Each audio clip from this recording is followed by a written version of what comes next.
Welcome to Kerala public service commission നടത്തുന്ന department പരീക്ഷയിൽ Kerala budget മാനുവലിൽ നിന്നുള്ള ചോദ്യങ്ങളും അവയുടെ ഉത്തരങ്ങളുമാണ് ഈ ഭാഗത്ത് ഉൾപ്പെടുത്തിയിരിക്കുന്നത്. ഇത് ഉപകാരപ്രദമെങ്കിൽ ഞങ്ങളെ പ്രോത്സാഹിപ്പിക്കുന്നതിനു വേണ്ടി ചാനൽ സബ്സ്ക്രൈബ് ചെയ്യുക. വിജയാശംസകൾ. ഇന്ത്യൻ ഭരണഘടനയുടെ ഏത് ആർട്ടിക്കിൾ പ്രകാരമാണ് സംസ്ഥാനത്തിന്റെ ബഡ്ജറ്റ് തയ്യാറാക്കി നിയമസഭ മുമ്പാകെ അവതരിപ്പിക്കണമെന്ന് അനുശാസിക്കുന്നത്? ഉത്തരം ആർട്ടിക്കിൾ 202(1). ഓരോ വർഷവും ധനകാര്യ വകുപ്പ് മന്ത്രി നിയമസഭ മുമ്പാകെ അവതരിപ്പിക്കുന്ന ഒരു സാമ്പത്തിക ആധികാരിക രേഖ. ഉത്തരം ബഡ്ജറ്റ്. ബഡ്ജറ്റ് എന്ന വാക്ക് ഏത് വാക്കിൽ നിന്നും ഉദ്ഭവിച്ചതാണ്?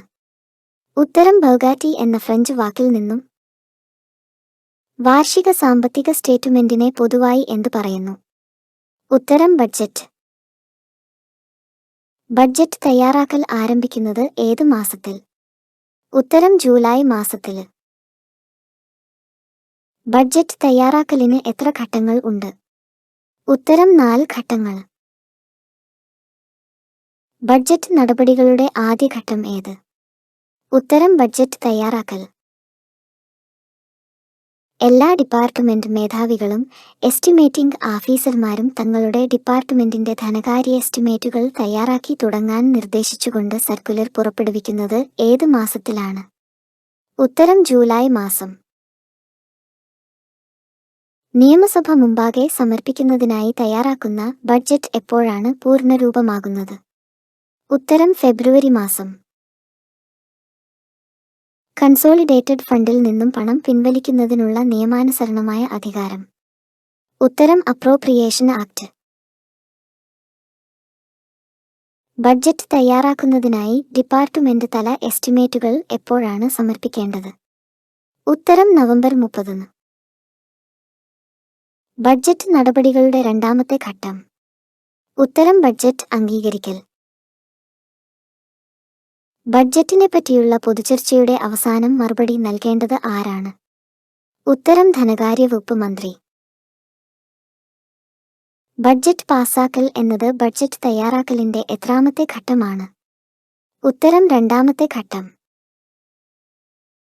അപ്രോപ്രിയേഷൻ ആക്ട് സർക്കാർ ഗസറ്റിൽ പ്രസിദ്ധപ്പെടുത്തിയാലുടന് ആർക്ക് വകകൊള്ളിച്ചിട്ടുള്ള തുകയാണ് തൊട്ടുതാഴെയുള്ള ഓഫീസർമാർക്ക് വിഭജിച്ച് നൽകുന്നത്?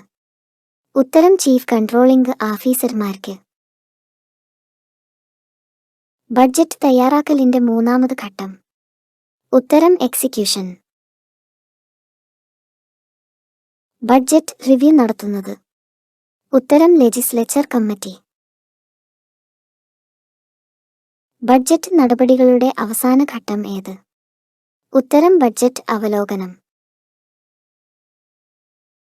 ഒരു വർഷത്തിൽ ബഡ്ജറ്റിൽ വക കൊള്ളിച്ചതിലും അധികം തുക ഒരു പുതിയ ഇനത്തിനായി ചെലവ് ചെയ്യേണ്ടി വന്നാൽ സ്വീകരിക്കുന്ന നടപടി എങ്ങനെയാണ്? ഉത്തരം അംഗീകാരത്തിനായി സപ്ലിമെന്ററി ബഡ്ജറ്റ് നിയമസഭ മുമ്പാകെ അവതരിപ്പിക്കും. പബ്ലിക് അക്കൗണ്ട്സ് കമ്മിറ്റിയുടെ ചുമതല എന്ത്? ഉത്തരം ബഡ്ജറ്റിൽ വകകൊള്ളിച്ചിട്ടുള്ള വിഹിതങ്ങൾ ഡിപ്പാർട്ട്മെന്റ് തലവന്മാർ യഥായോഗ്യം വിനിയോഗിച്ചിട്ടുണ്ടോ എന്ന് പരിശോധിച്ച് നിയമസഭയെ ബോധ്യപ്പെടുത്തുക. ഗവൺമെന്റ് കണക്കുകൾ വർഷം തോറും ആഡിറ്റ് നടത്തുന്ന സ്വതന്ത്ര അധികാരി? ഉത്തരം comptroller and auditor general. Public account, consolidated fund, contingency fund, sinking fund എന്നിവയിൽ ഗവൺമെന്റ് കണക്കുകളുടെ പ്രധാന വിഭജനത്തിൽപ്പെടാത്തത് ഏത്? ഉത്തരം സിങ്കിംഗ് ഫണ്ട്. കൺസോളിഡേറ്റഡ് ഫണ്ടിനെ പ്രധാനമായി എത്രയായി തരംതിരിച്ചിരിക്കുന്നു? ഉത്തരം 2 ആയി. Revenue and capital. ബഡ്ജറ്റിന്റെ അവലോകനം എന്നാൽ എന്ത്? ഉത്തരം നിയമസഭ മുമ്പാകെ അവതരിപ്പിച്ച ബഡ്ജറ്റിൽ പറഞ്ഞിട്ടുള്ള പ്ലാനും പദ്ധതികളും വിശദമായി പരിശോധിച്ച് കാര്യശേഷിയോടും സാമ്പത്തിക നടപടികളോടുകൂടിയും നടപ്പാക്കാവുന്നതാണോ എന്നത്. റവന്യൂ ഫണ്ട് ഏത് കണക്കിൽ നിന്നുമാണ് ചെലവഴിക്കുന്നത്? ഉത്തരം റവന്യൂ വരവുകൾ. സർക്കാർ കണക്കുകൾ എത്ര ഭാഗങ്ങളായി വിഭജിച്ചിരിക്കുന്നു? ഉത്തരം 3 ഭാഗങ്ങളായി. റിലീഫ് ഫണ്ട് സർക്കാർ കണക്കുകളുടെ തരംതിരിക്കലിൽപ്പെടുമോ? ഉത്തരം ഉൾപ്പെടില്ല. വരവുകളിലും ചെലവുകളിലും പെടുത്താതെ ബാക്കി നിൽക്കുന്ന തരംതിരിക്കാത്ത ഇനങ്ങൾ ഏത് അക്കൗണ്ടിൽ ഉൾപ്പെടുത്തും? ഉത്തരം സസ്പെൻഡ് ആൻഡ് റെമിറ്റൻസ്. ഫണ്ടുകളുടെ വിഭജനം എന്നത് ബഡ്ജറ്റ് നടപടികളിൽ പെടുമോ? ഉത്തരം ഉൾപ്പെടില്ല. സസ്പെൻസ് ഹെഡുകൾ എന്നാൽ എന്ത്? ഉത്തരം താൽക്കാലിക ഹെഡുകൾ. സർക്കാർ കണക്കുകളുടെ രണ്ടാം ഭാഗം ഏത് തരം ഇടപാടുകളുമായി ബന്ധപ്പെട്ടിരിക്കുന്നു? ഉത്തരം കണ്ടിജൻസി ഫണ്ട്. ക്യാപിറ്റൽ എക്സ്പെൻഡിച്ചർ ഏത് കണക്കിൽ നിന്നുമാണ് ചെലവഴിക്കപ്പെടുന്നത്? ഉത്തരം കടം എടുത്ത ഫണ്ടുകൾ. പബ്ലിക് അക്കൗണ്ടിൽ ഏതൊക്കെ ഇടപാടുകളാണ് രേഖപ്പെടുത്തുന്നത്? ഉത്തരം പൊതുകടം, നിക്ഷേപം, അഡ്വാൻസുകൾ എന്നിവ. നിക്ഷേപങ്ങൾ, അഡ്വാൻസുകൾ, സസ്പെൻഡ് അക്കൗണ്ട് എന്നിവ ഏത് കണക്കിൽപ്പെടുന്നു? ഉത്തരം public account. Consolidated fund public അക്കൗണ്ടിൽ പെടുമോ? ഉത്തരം പബ്ലിക് അക്കൗണ്ടിൽ ഉൾപ്പെടില്ല. സർക്കാർ കണക്കുകളിൽ ടാക്സ് വരവുകൾ, നോൺ ടാക്സ് വരവുകൾ, ഗ്രാന്റ്, ധനസഹായങ്ങൾ എന്നിവ ഏത് സെക്ഷനിൽ പെടുന്നു? ഉത്തരം റവന്യൂ വരവുകൾ. 5 തട്ടുകളായുള്ള സാമ്പത്തിക ഇടപാടുകളെ എന്തായി തരം തിരിച്ചിരിക്കുന്നു? ഉത്തരം സെക്ടേഴ്സ്. പാർട്ട് 1 കൺസോളിഡേറ്റഡ് ഫണ്ടിൽ റവന്യൂ സെക്ഷനിൽ എന്ത് ഉൾപ്പെടുന്നു? ഉത്തരം ടാക്സ് റവന്യൂ. സർക്കാർ കണക്കുകളുടെ പാർട്ട് 3 പബ്ലിക് അക്കൗണ്ടിൽ റിസർവ് ഫണ്ട് എന്നത് ഏത് അക്ഷരം കൊണ്ടാണ് സൂചിപ്പിക്കുന്നത്? ഉത്തരം ജെ എന്ന അക്ഷരം. റവന്യൂ വരവിൽ ടാക്സ് റവന്യൂവിൽ ഉൾപ്പെടുന്നതെന്ത്? ഉത്തരം വരുമാനത്തിന്മേലുള്ള ടാക്സ്. ഗവൺമെന്റ് കണക്കുകളെ എത്രയായി തരംതിരിച്ചിരിക്കുന്നു? ഉത്തരം 5 തട്ടുകളായി. പൊതുകടം, വായ്പകൾ, അഡ്വാൻസുകൾ എന്ന സെക്ഷനെ എത്രയായി തരം തിരിച്ചിരിക്കുന്നു? ഉത്തരം 4ആയി തരം തിരിച്ചിരിക്കുന്നു. ഗവൺമെന്റ് കണക്കുകളിൽ പാർട്ട് 2 പബ്ലിക് അക്കൗണ്ടിൽ എന്തൊക്കെ ഉൾപ്പെടുന്നു? ഉത്തരം അഡ്വാൻസുകൾ, പണം ഒടുക്കൽ എന്നിവ. പബ്ലിക് അക്കൗണ്ട് എത്ര വിഭാഗങ്ങളായി തരംതിരിച്ചിരിക്കുന്നു? ഉത്തരം 6 വിഭാഗങ്ങളായി. പുതിയതായി ഒരു മേജർ അല്ലെങ്കിൽ മൈനർ ഹെഡ് അവതരിപ്പിക്കുന്നതിനോ അഥവാ നിലവിലുള്ള ഒരു ഹെഡ് പുനഃനാമകരണം ചെയ്യുന്നതിനോ ആരുടെ അനുവാദം ആവശ്യമാണ്? ഉത്തരം comptroller and auditor general. Part 1 സ്റ്റേറ്റിന്റെ കൺസോളിഡേറ്റ് ഫണ്ടിൽ ഗ്രാന്റ് ഇൻ എയ്ഡ് ഏത് അക്ഷരം കൊണ്ട് സൂചിപ്പിച്ചിരിക്കുന്നു? ഉത്തരം സി എന്ന അക്ഷരം.